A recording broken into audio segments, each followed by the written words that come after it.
ಅತಿಥಿಯಾಗಿ ಭಾಗವಹಿಸಿದಂತಹ ಯಾವುದೇ ಒಬ್ಬ ಪ್ರವಚನಕಾರನ ಸಾರಾಂಶ ಭಾಷಣದಲ್ಲಿ ಹೇಳುವುದಾದಲ್ಲಿ ಅಲ್ಲಿ ಅವರು ಮಾತನಾಡುವ ವಿಚಾರವೇನೆಂದರೆ, ನೆರೆಹೊರೆಯವನು ಹಸಿದಿರುವಾಗ ಹೊಟ್ಟೆ ತುಂಬ ಉಣ್ಣುವವನು ಸತ್ಯವಿಶ್ವಾಸಿಯಲ್ಲ. ಪ್ರವಾದಿ ಮುಹಮ್ಮದ್ ಸಲ್ಲಲ್ಲಾಹು ಅಲೈಹಿ ವಸಲ್ಲಂ ರವರು ಹೇಳಿದಂತಹ, ಇಮಾಮ್ ಬೈಹಕಿ ಮತ್ತು ಇಮಾಮ್ ಬುಖಾರಿಯವರು ಉದ್ಧರಿಸಿದಂತಹ ಪ್ರವಾದಿ ವಚನವನ್ನು ಹೇಳಿಕೊಂಡು ಕಾರ್ಯಕ್ರಮವನ್ನು ನಡೆಸಿಕೊಡುತ್ತಾ ಇರುತ್ತಾರೆ. ಅದೇ ರೀತಿ ಹಿಂದೂ ಬಾಂಧವರ ಬಂದಂತಹ ಪ್ರತಿನಿಧಿಯಾಗಿ ಬಂದಂತಹ ಆ ಪ್ರತಿನಿಧಿಯು ವಸುದೈವ ಕುಟುಂಬಕಂ, ನಾವೆಲ್ಲರೂ ಸಹೋದರರಾಗಿದ್ದೇವೆ. ಅದೇ ರೀತಿ ಸರ್ವೇ ಜನ ಸುಖಿನೋ ಭವಂತು, ಎಲ್ಲರೂ ಸುಖ ಶಾಂತಿಯಿಂದ ಬಾಳಬೇಕು ಎಂಬಿತ್ಯಾದಿ ಸಂದೇಶವನ್ನು ಹೇಳುತ್ತಾ ಇರುತ್ತಾರೆ. ಅದೇ ರೀತಿ ಕ್ರೈಸ್ತ ಪ್ರತಿನಿಧಿಯಾದವರು ಹೇಳುತ್ತಾರೆ, ಅಲ್ಲಿ ಏನೆಂದರೆ ನಿನ್ನ ನೆರೆಕರೆಯವನನ್ನು ನಿನ್ನಂತೆ ಪ್ರೀತಿಸು ಎಂಬುದಾಗಿದೆ. ಈ ಎಲ್ಲ ವಿಚಾರಗಳನ್ನು ನಾವು ಗಮನಿಸುವಾಗ ಮನುಷ್ಯ ಸೌಹಾರ್ದತೆಯ ಆ ಒಂದು ಉತ್ಸಾಹದಲ್ಲಿ ಬಂದು ಸೇರಿದಂತಹ ಶ್ರೋತೃಗಳನ್ನ, ಮನುಷ್ಯ ಸೌಹಾರ್ದತೆ ಎಂಬ ಆ ಒಂದು ಹುಮ್ಮಸ್ಸಿನಿಂದ ಬಂದಂತಹ ಆ ಶ್ರೋತೃಗಳನ್ನ ಧಾರ್ಮಿಕ ಸೌಹಾರ್ದ ಸಮ್ಮೇಳನ ಎಂಬ ಪೀಠಿಕೆಯಲ್ಲಿಟ್ಟುಕೊಂಡು ತನ್ನ ಇದ್ದಂತಹ ಶ್ರೋತೃ ಬಂಧುಗಳನ್ನ ಪರೋಕ್ಷವಾಗಿ ವಂಚಿಸುತ್ತಾ ಅಲ್ಲಿ ಇವರೆಲ್ಲರೂ ಹೇಳುವುದು ಧರ್ಮಗ್ರಂಥಗಳನ್ನೇ ಕಲಿಸಿಕೊಟ್ಟಂತಹ ಎರಡನೇ ಆಜ್ಞೆಯನ್ನಾಗಿದೆ. ಹೌದು ಜನರೇ, ಎರಡನೇ ಆಜ್ಞೆಯನ್ನಾಗಿದೆ. ಧರ್ಮಗ್ರಂಥಗಳು ಕಲಿಸಿಕೊಟ್ಟಂತಹ ಒಂದನೇ ಆಜ್ಞೆಯನ್ನು ಬಿಟ್ಟು ಎರಡನೇ ಆಜ್ಞೆಗೆ ನೇರವಾಗಿ ಸಾಗುತ್ತಿರುವಾಗ ಸಲಫಿ ಸ್ಟೂಡೆಂಟ್ಸ್ ಮೂವ್ಮೆಂಟ್ ಇಲ್ಲಿ ಧರ್ಮಗ್ರಂಥಗಳ ಮೂಲ ತತ್ವಗಳನ್ನು ಇಲ್ಲಿ ಜನರ ಮುಂದಿಡಲು ಪ್ರಯತ್ನಿಸುತ್ತಾ ಇದೆ. ಇಲ್ಲಿ ಧರ್ಮಗ್ರಂಥಗಳು ಕಲಿಸಿಕೊಟ್ಟಂತಹ ಮೊದಲನೇ ಆಜ್ಞೆಯನ್ನು ನಾವು ನೋಡುತ್ತಿರುವಾಗ ನಮಗೆ ಕಂಡು ಬರಬಹುದಾಗಿದೆ.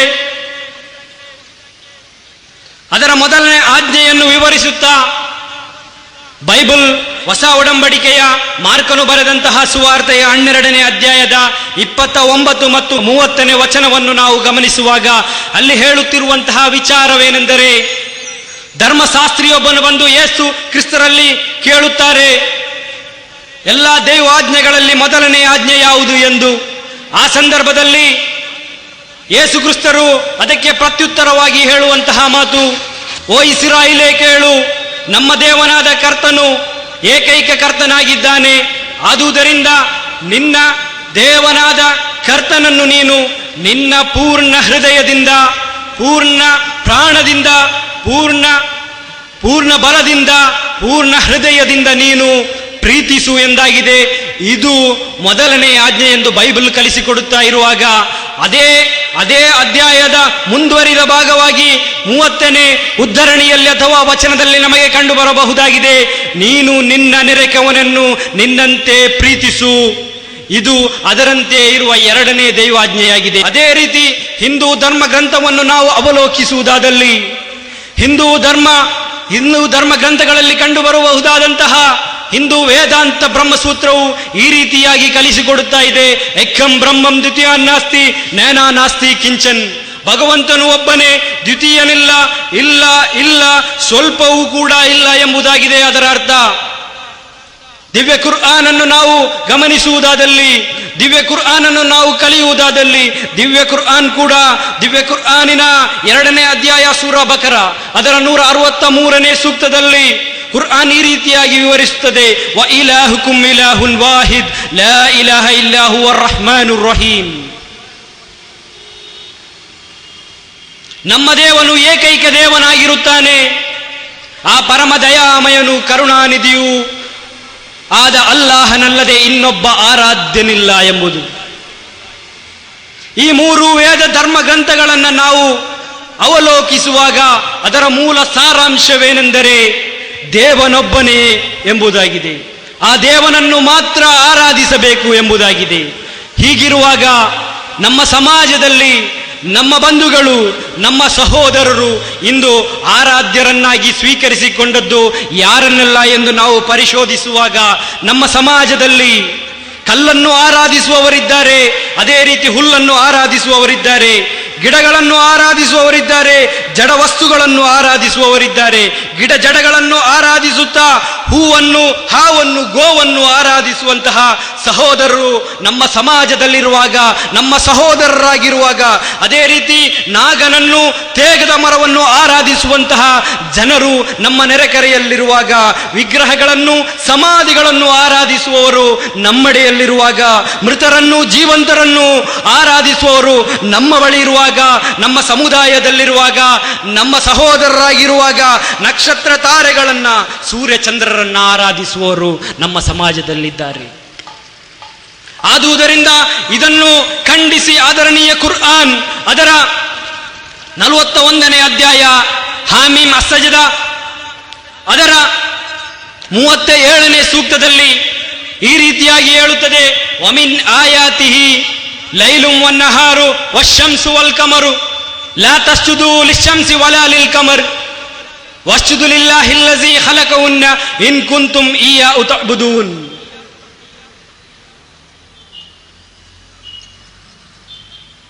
ರಾತ್ರಿ ಬೆಳಗುಗಳು, ಸೂರ್ಯಚಂದ್ರರು ಅಲ್ಲಾಹನ ದೃಷ್ಟಾಂತಗಳಾಗಿವೆ, ನಿದರ್ಶನಗಳಾಗಿವೆ.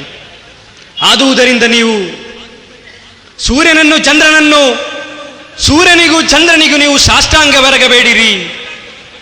ಬದಲಾಗಿ ಸೂರ್ಯನನ್ನು, ಚಂದ್ರನನ್ನು ಸೃಷ್ಟಿಸಿದ್ದ, ಈ ಸೂರ್ಯನನ್ನು, ಚಂದ್ರನನ್ನು ಸೃಷ್ಟಿಸಿದಂತಹ ಆ ಸೃಷ್ಟಿಕರ್ತನಾದ ಅಲ್ಲಾಹನಿಗೆ ಸಾಷ್ಟಾಂಗವೆರಗಿರಿ. ನೀವು ನಿಜಕ್ಕೂ ಸೃಷ್ಟಿಕರ್ತನನ್ನು ಆರಾಧಿಸುವುದಾಗಿದ್ದಲ್ಲಿ. ಆದರೆ ನಮ್ಮ ಸಮಾಜದಲ್ಲಿ ಇಂದು ನಾವು ಕಂಡು ಬರುತ್ತಾ ಇರುವುದು ಕಲ್ಲನ್ನು, ಹುಲ್ಲನ್ನು, ಗಿಡ ಮರಗಳನ್ನು, ಬಳ್ಳಿಗಳನ್ನು, ಹಾವು ಹೂವು ಗೋವುಗಳನ್ನು, ನಕ್ಷತ್ರ ತಾರೆಗಳನ್ನು ಆರಾಧಿಸುವವರಾಗಿದ್ದೇವೆ. ಇದಕ್ಕೆಲ್ಲ ಮೂಲ ಕಾರಣ ಧಾರ್ಮಿಕ ಸೌಹಾರ್ದ ಸಮ್ಮೇಳನ ಅಂತ ಹೇಳಿಕೊಳ್ಳುತ್ತಿರುವಂತಹ ಜನ ಸಮುದಾಯವು ಇಂದು, ಅದರಲ್ಲಿ ಬಂದು ಭಾಗವಹಿಸುವಂತಹ ಪ್ರತಿನಿಧಿಗಳು ಇಂದು ದೈವ ಆಜ್ಞೆಗಳಲ್ಲಿ ಬಂದಂತಹ 1ನೇ ಆಜ್ಞೆಯನ್ನು ಕಡೆಗಣಿಸಿ ಅದರಲ್ಲಿ ಕಲಿಸಿದಂತಹ 2ನೇ ಆಜ್ಞೆಯನ್ನು ಬೋಧಿಸಿದರ ಫಲವಾಗಿಯಾಗಿದೆ. 2ನೇ ಆಜ್ಞೆಯನ್ನು ಬೋಧಿಸಬಾರದು ಅಂತ ನಾವು ಹೇಳುವುದಲ್ಲ, ಬದಲಾಗಿ ಅದರ ಜೊತೆಗೆ ನಿನ್ನ ನೆರೆಕೆರೆಯನ್ನು ನೀನು ಹೆಚ್ಚಾಗಿ ಪ್ರೀತಿಸುವಂತೆಯೇ ಮೋಕ್ಷದ ಮಾರ್ಗದಲ್ಲಿ ನಿನ್ನ ನೆರೆಕೆರೆಯವನಿರಬೇಕು, ನನ್ನ ಸಹೋದರನಿರಬೇಕು ಎಂಬ ಪ್ರಜ್ಞೆ ಇಲ್ಲಿ ಬೋಧಿಸುವಂತಹ ಪ್ರತಿಯೊಬ್ಬರಿಗೂ ಇರಬೇಕಾದುದು ಮನುಷ್ಯ ಧರ್ಮವಾಗಿದೆ. ಆಗ ಮಾತ್ರ ಮನುಷ್ಯ ಸೌಹಾರ್ದತೆ ಆಗಲು ಸಾಧ್ಯ ಎಂಬುದನ್ನು ನಾವು ನೆನಪಿಟ್ಟುಕೊಳ್ಳಬೇಕಾದಂತಹ ಅನಿವಾರ್ಯತೆ ಇದೆ. ನಾನು ಅಲ್ಲಾ ಎಂಬ ಪದ ಪ್ರಯೋಗವನ್ನು ಮಾಡುವಾಗ ನನ್ನ ಮುಸ್ಲಿಮೇತರ ಬಂಧುಗಳಿಗೆ, ಗೆಳೆಯರಿಗೆ, ಸಹೋದರರಿಗೆ, ಸಹೋದರಿಯರಿಗೆ ಅಲ್ಲಾ ಎಂಬ ಪದವು ಅದು ಮುಸ್ಲಿಮರ ದೇವರಲ್ಲವೇ ಎಂಬ ಒಂದು ಸಂಶಯವು ಹುಟ್ಟಿಕೊಳ್ಳಬಹುದು. ಈ ಪ್ರಪಂಚದಲ್ಲಿರುವಂತಹ ಜನರೆಲ್ಲರೂ ಕೂಡ ಸಹೋದರ ಸಹೋದರಿಗಳೆಲ್ಲರೂ ಅವರದೇ ಆದ ಭಾಷೆಯಲ್ಲಿ ದೇವನನ್ನು ಸಂಬೋಧಿಸುತ್ತಾರೆ, ದೇವನನ್ನು ಕರೆಯುತ್ತಾರೆ. ಗಾಡ್, ದೇವ, ಭಗವಂತ, ಭಗವಾನ್, ಯಹೋವ, ಬ್ರಹ್ಮ, ಉಂಕುಲುಂಕುಲು, ಅಟ್ನಾಟು ಎಂಬುದನ್ನು ನಾವು ಗಮನಿಸಬಹುದಾಗಿದೆ. ಉಂಕುಲುಂಕುಲು ಅಂದರೆ ಆಫ್ರಿಕಾದ ಆದಿವಾಸಿ ಜನಾಂಗವು ಸೃಷ್ಟಿಕರ್ತನನ್ನು ಕರೆಯಲು ಬಳಸಿದಂತಹ ಪದವಾಗಿದೆ. ಅಟ್ನಾಟು ಎಂಬುದು ಆಸ್ಟ್ರೇಲಿಯಾದ ಆದಿವಾಸಿ ಜನಾಂಗವು ಮೊದಲಾಗಿ ಅಲ್ಲಿ ದೇವನನ್ನ, ಸೃಷ್ಟಿಕರ್ತನನ್ನ ಕರೆಯಲು ಉಪಯೋಗಿಸಲ್ಪಟ್ಟಂತಹ ಪದವಾಗಿದೆ. ಇಲ್ಲಿ ನಾವು ಗಾಡ್ ಎಂಬ ಪದವನ್ನು ನಾವು ತೆಗೆದುಕೊಳ್ಳುವುದಾದಲ್ಲಿ ಯಾಕೆ ಮುಸ್ಲಿಮರು ಅಲ್ಲಾ ಎಂಬ ಪದವನ್ನು ಬಳಸಿಕೊಳ್ಳುತ್ತಾರೆ ಎಂಬುದಕ್ಕೆ ನಿಮ್ಮನ್ನು ವಿವರಿಸುವುದಕ್ಕೋಸ್ಕರ, ನಿಮಗೆ ಅದನ್ನು ಸಂಶಯವಿಲ್ಲದ ರೀತಿಯಲ್ಲಿ ನಿಮಗೆ ತಿಳಿಸಿಕೊಡುವುದಕ್ಕೋಸ್ಕರ ನಾನು ಪ್ರಯತ್ನಿಸಲಿ. ಅಲ್ಲಾಹ್ ಎಂಬ ಪದವನ್ನು ಯಾಕೆ ನಾವು ಬಳಸುತ್ತೇವೆ ಎಂದರೆ, ಗಾಡ್ ಎಂಬ ಪದಕ್ಕೆ ಅದರ ಎದುರಿಗೆ ಒಂದು ಎಸ್ ಅನ್ನು ಸೇರಿಸಿದಾಗ ಗಾಡ್ಸ್ ಎಂಬ ಪದವು ಉತ್ಪತ್ತಿಯಾಗುತ್ತದೆ. ಗಾಡ್ಸ್ ಎಂಬ ಪದದ ಅರ್ಥ ಅಲ್ಲಿ ಒಂದಕ್ಕಿಂತ ಹೆಚ್ಚಿನ ದೇವರ ಕಲ್ಪನೆಯನ್ನ, ಅರ್ಥವನ್ನ ನಮ್ಮ ಮನಸ್ಸಿನಲ್ಲಿ ತಂದೊಡ್ಡುತ್ತದೆ. ಅದೇ ರೀತಿ ಗಾಡಿನ ಎದುರು DESS ಅನ್ನು ಸೇರಿಸಿದಾಗ ಗಾಡೆಸ್, ದೇವನ ಸ್ತ್ರೀಲಿಂಗ ರೂಪ ಎಂಬಿತ್ಯಾದಿ. ಅದೇ ರೀತಿ ಗಾಡ್ ಮದರ್, ಗಾಡ್ ಫಾದರ್ ಅನ್ನು ಸೇರಿಸಿದಾಗಲೂ ಕೂಡ ಅದಕ್ಕೆ ಬರುವಂತಹ ಅರ್ಥವನ್ನು ನಾವು ಸಂಕಲ್ಪಿಸಿಕೊಳ್ಳಬಹುದಾಗಿದೆ. ಆದರೆ ಅರಬಿ ಪದವಾದಂತಹ ಅಲ್ಲಾಹ್, ಆ ಪದಕ್ಕೆ ಬಹುವಚನ ರೂಪವಾಗಲಿ ಸ್ತ್ರೀಲಿಂಗ ರೂಪವಾಗಲಿ ಇಲ್ಲದೆ ಇರುವ ಕಾರಣ ಅಲ್ ಇಲಾಹ್, ಆ ನೈಜ ಆರಾಧ್ಯ ಎಂಬ ಅರ್ಥವು ಬರುವ ಕಾರಣ ಮುಸ್ಲಿಮರು ಅಲ್ಲಾ ಎಂಬ ಪದವನ್ನು ಉಪಯೋಗಿಸುತ್ತಾರೆ. ಆ ಅಲ್ಲಾ ಸೃಷ್ಟಿಕರ್ತನನ್ನ ಮಹತ್ವೀಕರಿಸಲು, ಅವನ್ನು ಪ್ರಕೀರ್ತಿಸಲು ಬೇಕಾಗಿ ಮುಸ್ಲಿಮರು ಅಲ್ಲಾ ಎಂಬ ಪದವನ್ನು ಬಳಸಿಕೊಡುತ್ತಿದ್ದಾರೆ ಜನರೇ. ಆದುದರಿಂದ ಆ ಬಗೆಗಿನ ತಪ್ಪು ಧಾರಣೆಯನ್ನು ತಾವು ಕಳಕೊಳ್ಳಬೇಕಾಗಿ ವಿನಂತಿಸುತ್ತಾ, ಯಾಕೆಂದರೆ ನಮ್ಮಲ್ಲಿ ಸೃಷ್ಟಿಕರ್ತನನ್ನಲ್ಲದೆ ಅವನು ಸೃಷ್ಟಿಸಿದಂತಹ ಸೃಷ್ಟಿಗಳನ್ನು ಆರಾಧಿಸುತ್ತಿರುವಂತಹ ಸಹೋದರರು ಸಹೋದರಿಗಳು ಜನಸಮೂಹವು ನಮ್ಮಲ್ಲಿರುವಾಗ ನಾವು ಧರ್ಮ ಗ್ರಂಥಗಳನ್ನು ತುಲನಾತ್ಮಕ ಅಧ್ಯಯನ ಮಾಡಿ ಕಲಿಯುವುದಾದಲ್ಲಿ, ನಾವು ಹಿಂದೂ ವೇದ ಗ್ರಂಥಗಳಿಂದ ನಾವು ಕಲಿಯುವುದಾದಲ್ಲಿ, ಹಿಂದೂ ವೇದ ಗ್ರಂಥಗಳಲ್ಲಿ ಶ್ವೇತಶೋಧರ ಉಪನಿಷತ್ ಅಂತ ಒಂದು ಉಪನಿಷತ್ತಿದೆ. ಆ ಉಪನಿಷತ್ತಿನ 6ನೇ ಅಧ್ಯಾಯದ 7ನೇ ಶ್ಲೋಕವು ಈ ರೀತಿಯಾಗಿ ಹೇಳುತ್ತದೆ: ತಮೇಶ್ವರಾಣಂ ಪರಮಂ ಮಹೇಶ್ವರಂ ತಾಂದೇವದಾನಾಂ ಪರಮಂಜ ದೈವದಂ ಪದೀಂ ಪದೀನಾಂ ಪರಮಂ ಪರಸ್ತಾತ್ ವಿಧಾಮ ದೇವಂ ಭುವನೇಶಮೀಡ್ಯಂ. ಅರ್ಥಾತ್ ದೇವನನ್ನು ನಾವು ಕಲಿಯಬೇಕು, ದೇವನನ್ನು ನಾವು ಕಲಿಯಬೇಕಾ ಬೇಡವ ಎಂಬುದನ್ನು ಹಿಂದೂ ಗ್ರಂಥಗಳು ಕಲಿಸಿಕೊಡುತ್ತದೆ. ಈ ರೀತಿಯಾಗಿ ತಮೇಶ್ವರಾಣಂ ಪರಮಂ ಮಹೇಶ್ವರಂ ತಾಂದೇವದಾನಾಂ ಪರಮಂಜ ದೈವದಂ ಪದೀಂ ಪದೀನಾಂ ಪರಮಂ ಪರಸ್ತಾತ್ ವಿಧಾಮ ದೇವಂ ಭುವನೇಶಮೀಡ್ಯಂ. ಯಾರು ಯಮ ಮೊದಲಾದವರಿಗೆಲ್ಲ ಈಶ್ವರನಾಗಿರುವನೋ, ಒಡೆಯನಾಗಿರುವನೋ, ಯಾರು ಈಡ್ಯನಾಗಿರುವನೋ, ಅರ್ಥಾತ್ ಸ್ತುತಿಸಲ್ಪಡುವವನ ಯಾರಾಗಿರುವನೋ, ಮಹತ್ವೀಕರಿಸಲ್ಪಡುವವನು ಯಾರಾಗಿರುವನೋ, ಈ ಪ್ರಪಂಚವನ್ನು ಸೃಷ್ಟಿಸಿ ಅದರ ವಿಶ್ವಸಿಂಹಾಸನದ ಅಧಿಪತಿ ಯಾರಾಗಿರುವನೋ ಅವನನ್ನು ನಾವು ಕಲಿಯುವ ಎಂದು ಶ್ವೇತಶೋಧರೋಪನಿಷತ್ ಅದರ 6ನೇ ಅಧ್ಯಾಯದ 7ನೇ ಶ್ಲೋಕದಲ್ಲಿ ನಮಗೆ ಕಲಿಸಿಕೊಡುತ್ತಿರುವಾಗ ನಾವು ಇಲ್ಲಿಯವರೆಗೆ ಆ ಸೃಷ್ಟಿಕರ್ತನ ಬಗ್ಗೆ ನಾವು ಕಲಿತಿದ್ದೇವೆ ಎಂದು ಆಲೋಚಿಸಬೇಕಾಗಿದೆ. ಕಾರಣವೇನೆಂದರೆ ಮುಂಡಕೋಪನಿಷತ್ತಿನ ಮೂರನೇ ಮುಂಡಕದ 3ನೇ ಖಂಡದ 6ನೇ ಶ್ಲೋಕದಲ್ಲಿ ಹೇಳುತ್ತದೆ: ಸತ್ಯಮೇವ ಜಯತೆ ನಾನೃತಂ ಸತ್ಯೇನ ಪಂಥ ವಿದತೋ ದೇವಯಾನ.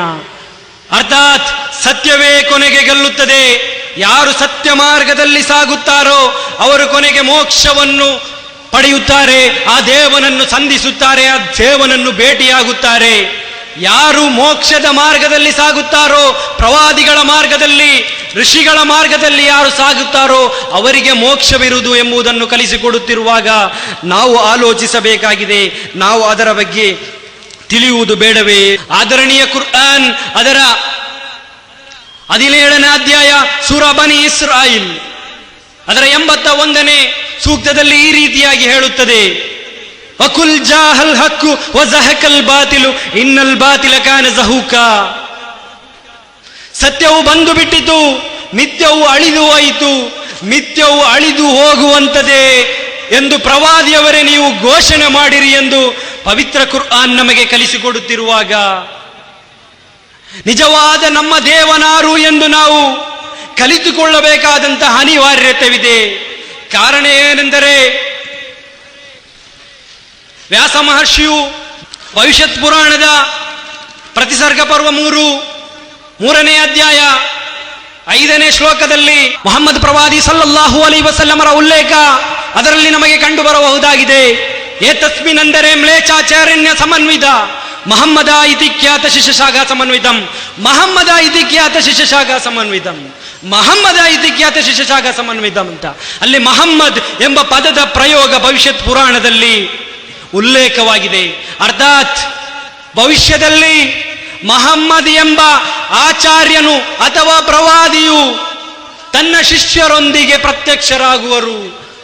ಆ ಮುಹಮ್ಮದ್ ಪ್ರವಾದಿ ಸಲ್ಲಲ್ಲಾಹು ಅಲೈಹಿ ವಸಲ್ಲಮರಿಗೆ ಅವತೀರ್ಣವಾದಂತಹ ಕುರ್ಆನಿನ 6ನೇ ಅಧ್ಯಾಯ ಸೂರಾ ಅನ್ಯಾಮ್ 103ನೇ ಸೂಕ್ತದಲ್ಲಿ ಕುರ್ಆನ್ ದೇವನನ್ನು ಪರಿಚಯಿಸುತ್ತಾ ಇದೆ. ಕುರ್ಆನಿನ 6ನೇ ಅಧ್ಯಾಯ 103ನೇ ಸೂಕ್ತದಲ್ಲಿ ಲಾ ತುದ್ರಿಕುಲ್ ಅಬ್ಸಾರ್ ವಹುವ ಯುದ್ರಿಕುಲ್ ಅಬ್ಸಾರ್ ವಹುವ ಲತೀಫುಲ್ ಖಬೀರ್ ಅಂತ. ದೃಷ್ಟಿಗಳು ಅವನನ್ನು ಕಾಣಲಾರದು, ಆದರೆ ದೃಷ್ಟಿಗಳನ್ನು ಅವನು ಕಾಣುತ್ತಾನೆ. ಅವನ ಅತ್ಯಂತ ಸೂಕ್ಷ್ಮದರ್ಶಿಯೂ ಸೂಕ್ಷ್ಮಜ್ಞನೂ ಆಗಿರುತ್ತಾನೆ. ಅಂದರೆ ನಮ್ಮ ದೇವನನ್ನ, ನಮ್ಮ ಸೃಷ್ಟಿಕರ್ತನನ್ನ ನಮ್ಮ ಕಣ್ಣಿನಲ್ಲಿ ನಮಗೆ ನೋಡಲು ಸಾಧ್ಯ